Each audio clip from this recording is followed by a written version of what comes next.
What's up everyone and welcome back to my Echoes of Time channel. Before we begin, please hit the subscribe button. Today let's get started. Eleanor of Aquitaine was not to be messed with. 16 facts. Despite being married to two of the most significant monarchs of the 12th century, Eleanor of Aquitaine was an intriguing individual in her own right. The facts about Eleanor of Aquitaine are self-explanatory. She was the legitimate ruler of the ancient Duchy of Aquitaine in southern France, the heiress of clever sovereign dukes who supported renowned musicians and engaged in extravagant love affairs, and as a teenager, she was forced into marriage to a boy who resembled a monk. She was able to divorce him decades later, select her own husband, although it is questionable whether she was independent in making that decision, and rise to prominence as a monarch on both sides of the English Channel for several decades. Even in her 70s, Eleanor of Aquitaine had several children, traveled around Europe on diplomatic missions, and participated in crusades. She was a strong supporter of her own rights as a sovereign duchess and worked to maintain harmony within her family, with the exception of her rebellions.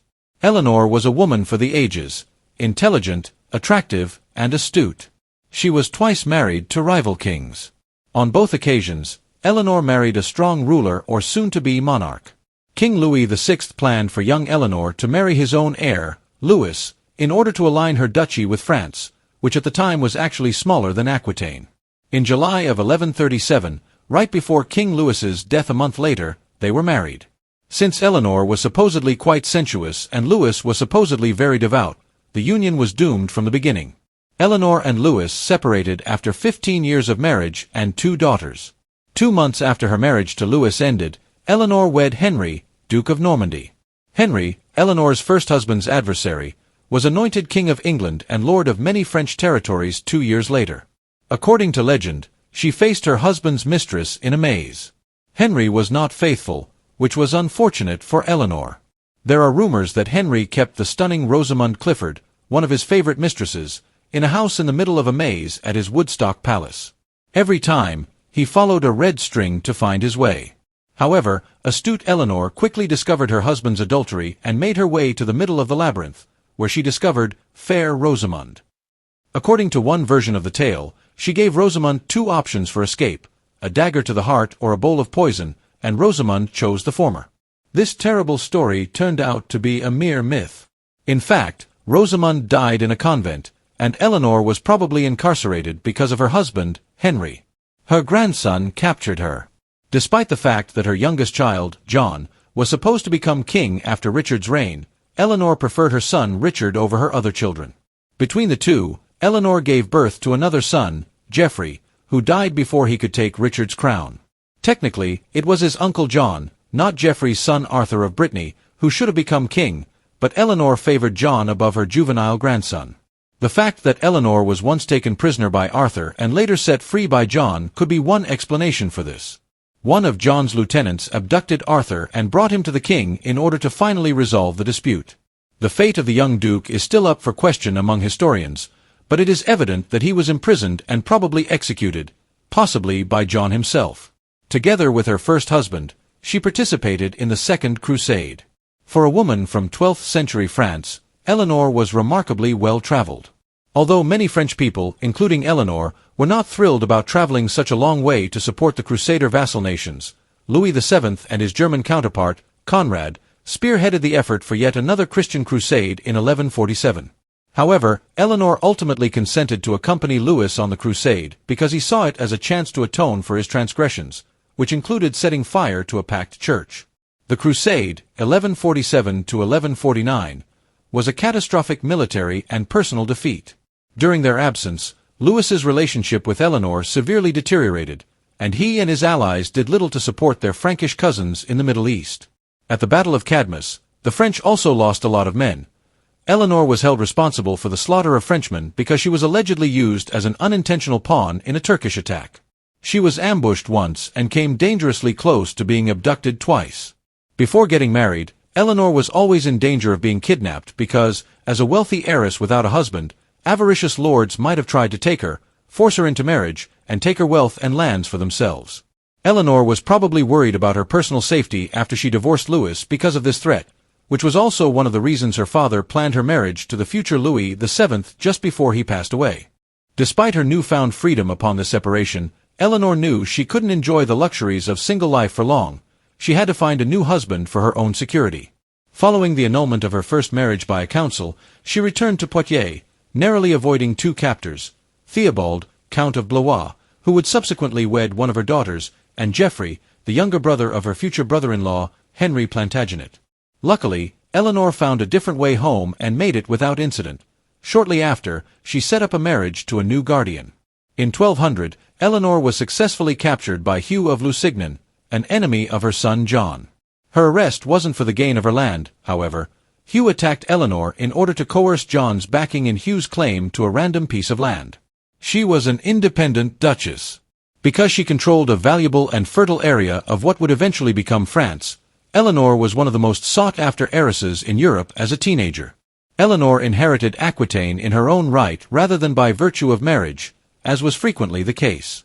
Therefore, she was the only legitimate duchess of the realm, and any male who wanted to gain power would have to wed her. For this reason, obtaining the marriage between Louis VII and Eleanor was a successful coup for the late King Louis VI. She traveled throughout Europe as a diplomat even in her latter years. Eleanor continued to be involved in politics after being released from prison. She functioned as an unofficial regent in England for her son, Richard the Lionheart, while he was crusading. Eager to form royal relationships, she went overseas in 1199 when she was in her late 70s. Eleanor went to Castile to see her daughter, Eleanor, who was the country's queen, and her numerous grandchildren. Her mission was to once more align her own family with the French royal blood. Eleanor, who had previously been married to a French king, and Henry frequently stood up to their competitors on the other side of the Channel. The prince in question was the grandchild of Eleanor's ex-husband, via another wife, the eventual Louis VIII of France. After meeting her granddaughters, Eleanor chose Blanca to become a queen and wed Louis. Because Blanche became a powerful consort and gave birth to numerous sons, including Saint King Louis IX, this diplomatic move was a huge success. She advocated for the tradition of courtly love. Eleanor promoted the literary genre of courtly love, which upheld a specific code of conduct for women and the knights who lived to serve and love them, in keeping with the family's customs. It's unclear if Eleanor ever founded a formal academy in Aquitaine to instruct men and women in chivalry, but it's possible that she gave her male attendants and ladies-in-waiting instructions to adhere to its principles. At her court in Champagne, Eleanor's first marriage daughter, Marie of Champagne, promoted the custom even more than her mother did. She didn't get along with her first husband. Sometimes arranged marriages worked, but not in Eleanor and Louis's case. Beautiful and highly sensual, with a love of reading, music, and especially courtly poetry, Eleanor was a cosmopolitan woman. Louis, on the other hand, was a devoutly religious man who was more austere at heart. He was raised in a monastery for the majority of his childhood as a second child, and until his older brother passed away, he might have been destined for a career in the church. In contrast to Eleanor's refined demeanor, Louis was very unsophisticated. He loved his wife but didn't share her passions. Eleanor was even said to have exclaimed that she'd married a monk. Only 9 of the 10 children she gave birth to survived. Child mortality was high in Europe in the 12th century because life expectancy was relatively low. Luckily, Eleanor's kids resisted the statistics. 9 of her 10 children lived to adulthood. Unfortunately, she lost her first son with her second husband. This child was named William, probably in honor of Eleanor's father's side of the family and in honor of Henry's own dynasty's founder, William the Conqueror. At the age of 3, young William passed away, but Eleanor gave birth to 4 more sons by Henry, all of whom later rebelled against their father. The nominal ruler of England was Henry, 1155 to 1183, but prior to his death from dysentery, he had very little authority. Eleanor gave birth to her final child, the unruly John, in 1166 or 1167 when she was approximately 44 years old, while Richard, also known as Richard the Lionheart, was born in 1157. She spent 16 years in prison with her second husband.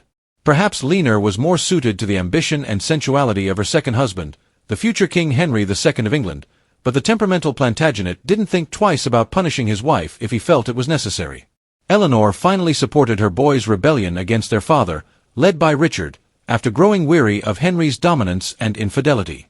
The attempt was unsuccessful, and Henry apprehended an escaping Eleanor, whom he might have accused of attempting to hurt his favorite mistress. He imprisoned his wife for 16 years beginning in 1173, causing her to live in relative isolation in a number of English castles, including Salisbury Castle. Eleanor was frequently relocated by Henry, who only permitted her to visit her family on exceptional occasions. Only after Henry's demise in 1189 did Richard, then the king, liberate his mother. She might have slept with her uncle. Eleanor encountered her paternal uncle Raymond, the ruler of Antioch, while she and her husband Louis VII were on the Second Crusade in the Middle East. Although Raymond accepted his niece and nephew into his principality, some recent reports go farther and claim that the uncle and niece had incest. At the time, Eleanor and her husband were having marital problems, and Raymond was a cultural bulwark compared to the monastic Louis. Eleanor and Raymond shared many traits, including a fondness for all things opulent. However, there is no hard proof to back up this assertion, despite these historical tales. Richard the Lionheart might have been her favorite child. Richard, Eleanor's second oldest surviving son, is thought by contemporary researchers to be her favorite of all her children. Perhaps because her oldest son, Henry, had already inherited the throne of England, she named him the future Duke of her cherished Aquitaine. Richard shared his mother's love of poetry and music and frequently supported troubadours. According to one version, a poet discovered the location of Richard's captivity after hearing the king sing a lovely song. Others caution against the impression that Eleanor played favors. She may have had a close relationship with her firstborn son, who passed away before his father, but the most of the evidence of their close relationship dates from after Richard became king. She defended her sister's relationship. Petronilla was a wealthy heiress in her own right, and Eleanor passionately guarded her younger sister. Petronilla started an extramarital romance, this time with a married man she met while living at court, just like her sister and grandfather did. Count Raoul of Vermandois was a prominent aristocrat, Louis VII's cousin, and the brother-in-law of the influential Count Theobald of Blois. Eleanor supported her sister wholeheartedly despite the covert match, and even attempted to persuade her husband to dissolve Raoul's marriage so that her sister may wed him. Unfortunately, Louis invaded Theobald's domains, even setting a church full of people on fire. Raoul and Petronilla were excommunicated, and Theobald alerted the Pope about the event. Her grandmother was formerly the mistress of her grandfather. One of the first troubadours, medieval bards, and courtly poets to write songs of adulation to their lady lovers was Eleanor's paternal grandfather, Duke William IX of Aquitaine. The earliest known piece of literature in the Provençal language of Aquitaine is William's work. Despite being married to Philippa of Toulouse, William had a mistress named Dangereus, who was the wife of one of his vassals. It is clear that his wife disapproved of his choice to bring his lady love to reside at his castle in Poitiers. William was twice excommunicated from the church, but he threatened the bishops because he was unwilling to give up his mistress. Dangereus married off her daughter, Eleanor, to the duke's son and heir, William, tying her own family to his despite her lover's outbursts. Eleanor of Aquitaine was the offspring.